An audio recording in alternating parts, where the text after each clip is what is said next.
Karun, Kur'an'da Kasas, Mümin ve Ankebut surelerinde karşımıza çıkmaktadır. İsrailoğullarından olan Karun'un serveti Kur'an'da şu şekilde geçmektedir. Biz ona anahtarlarını bile taşımanın güçlü bir topluluğa ağır geleceği hazineler verdik. Kur'an'da Karun'un Hz. Musa'nın hem amcasının oğlu hem de eniştesi olduğu geçer. Hz. Musa'ya ilk inananlardan ve inancın neyi emrediyorsa eksiksiz olarak yapmaya çalışanlardandı. Fakat her nedense Hz. Musa'yı küçük de olsa kıskanıyordu.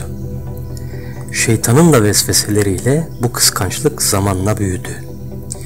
İsrailoğullarının Musa peygambere duyduğu saygı ve sevginin kendisine de duyulmasını istiyordu. Bu kıskançlık Karun'un kalbinde derin yaralar açıyordu. Bir gün Allah Hazreti Musa'ya Tevrat'ı altın işlemeyle yazmasını buyurdu. Hazreti Musa da "Rabbim, durumumu biliyorsun. Ben fakirim. Altını nereden bulayım?" dedi. Bunun üzerine Cenab-ı Hak Hazreti Musa'ya gaybın ilmi ile simyayı öğretti. Kendisine duyduğu kıskançlığından hiç şüphelenmediği amcasının oğlu ile birlikte simya çalışmalarına başlamış ve altın elde etmişti.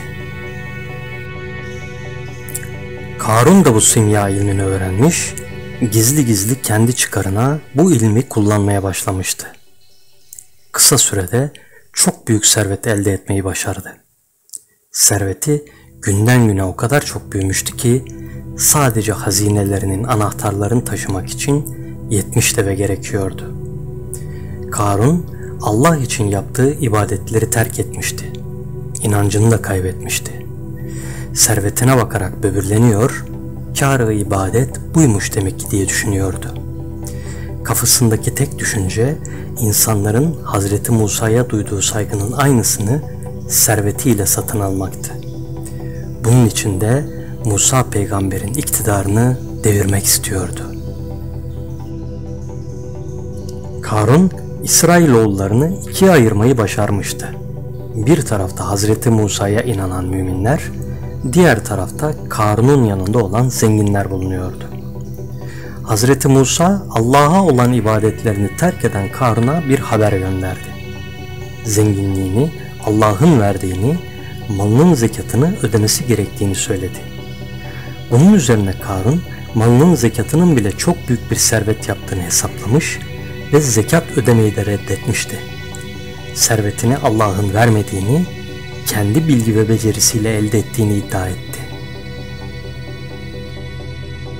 Karun'un yanlış bir yolda olduğunu, gün be gün ateşe doğru gittiğini gören Hazreti Musa, eski dostunu Allah'ın sana verdiğinden ahiret yurdunu kazanmaya bak ve dünyadan nasibini unutma.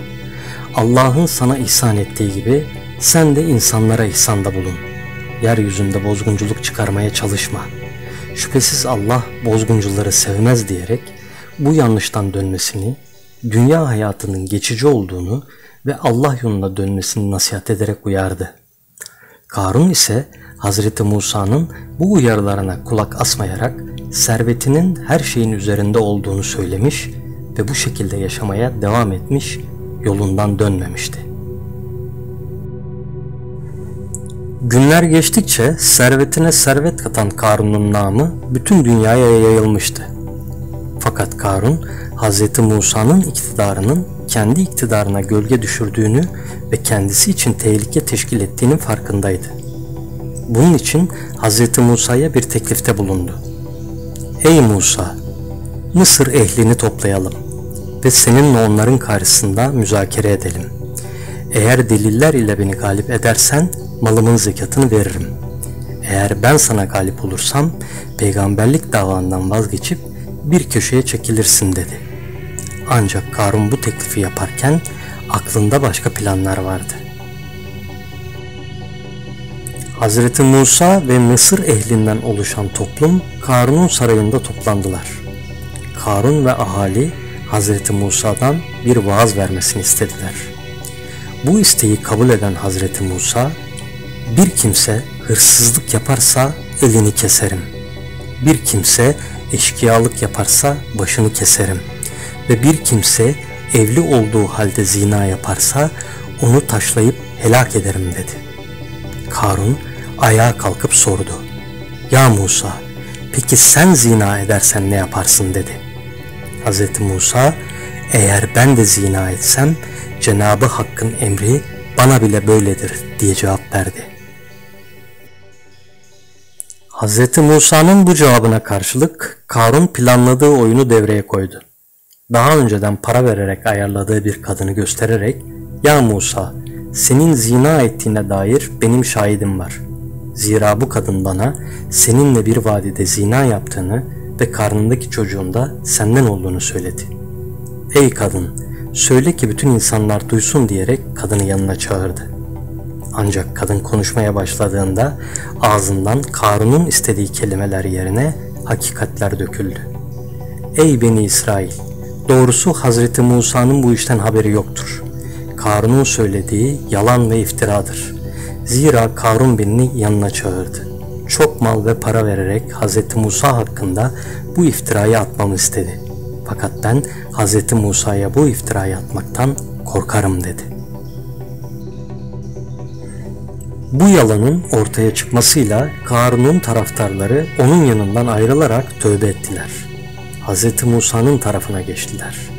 Bu duruma çok üzülen Musa peygamber secdeye vardı ve Allah'a "Ey bütün sırlara ve gizli olan şeylere vakıf olan Allah'ım, Karun'un iftirasını sen bilirsin. Gayret senindir" diyerek Karun'un cezasını vermesi için dua etti. O anda yanına gelen Cebrail, "Ya Musa, Hazreti Allah Karun'un helakı için yeryüzünü emrine amade kıldı" dedi. Hazreti Musa da secdeden kalktı ve doğruca Karun'un sarayının önüne gitti. Elindeki asayı "Yut!" diye bağırarak yere vurdu.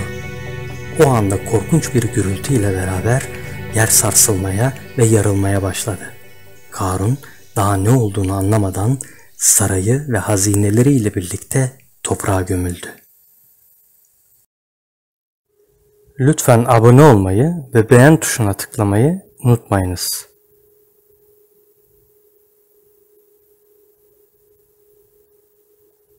İzlediğiniz için teşekkür ederim.